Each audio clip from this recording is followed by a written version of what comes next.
tadi saya tertarik juga nih sama yang Mas Musa sampaikan. Tadi sempat menyebut banyak mengolah fashion tapi tidak mengerti fashion. Yes.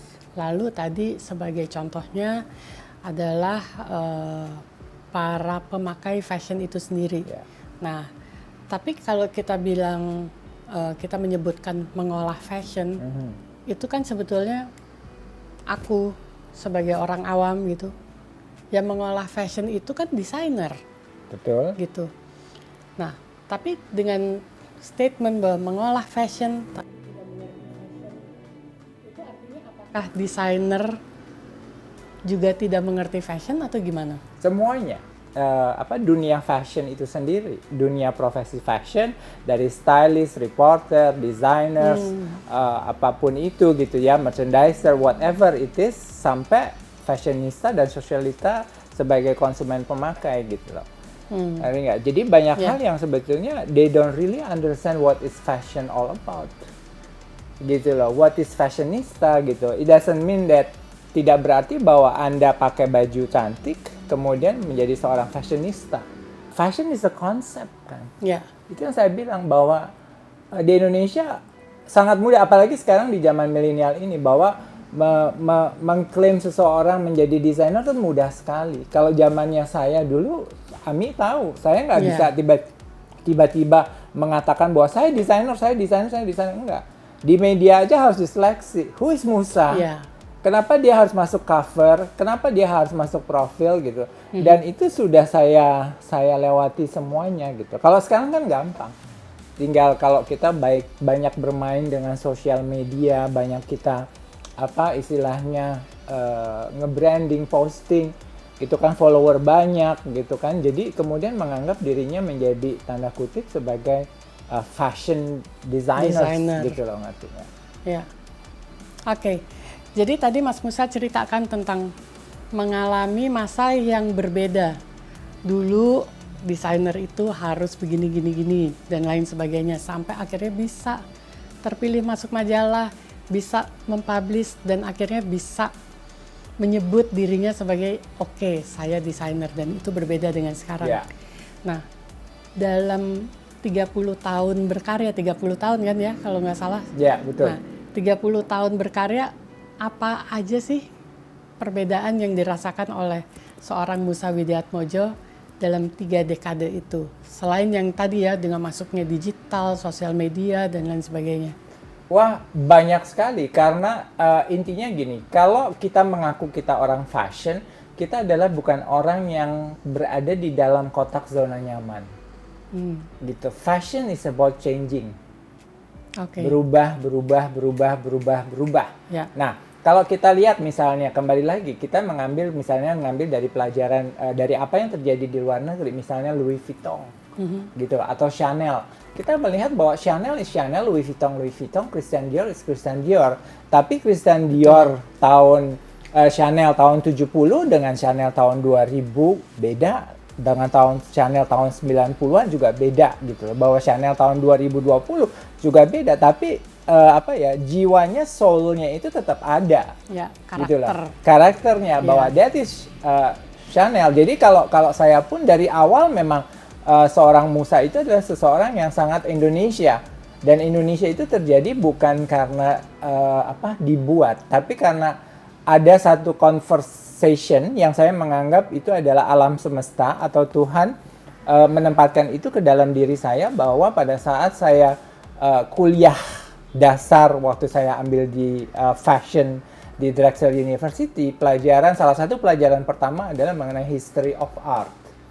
Jadi pada saat history of art itu ada di satu hall besar, kurang lebih mungkin ada sekitar 200 mahasiswa dengan berbagai macam bidang, yang dimana mereka semua termasuk arsitektur, interior, fashion, dan banyak itu belajar tentang art history.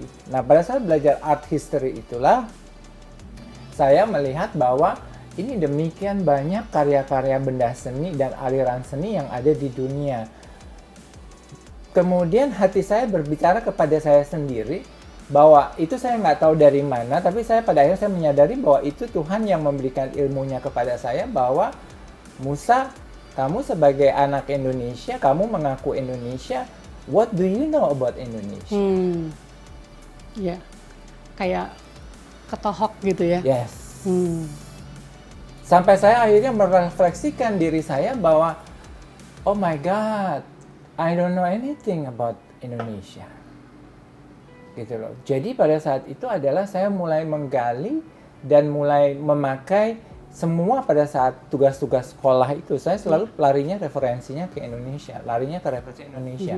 Makanya saya bilang bahwa saya termasuk orang yang tidak setia dengan batik, tapi saya mengeksplor semua. Ada batik, tenun, dan lain sebagainya gitu. Jadi yang saya bilang bahwa saya nggak bisa dibuat menjadi Indonesia kalau memang saya tidak diciptakan oleh Tuhan atau alam semesta untuk membawa misi Indonesia ini di dalam hidup saya.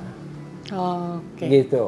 Dan itu memang pada akhirnya saya merefleksikan dalam hidup saya semua apa yang diusahakan untuk hidup saya pada saat itu. Pada saat saya kelar sekolah, sebetulnya saya itu diusahakan oleh sekolah untuk stay di New York atau bahkan untuk stay di Paris. Oh gitu. Yes. Terus? Gitu. Dan saya pernah dites untuk membuat desain dari kain, kalau dari Europe itu Liberty. Kain Liberty itu.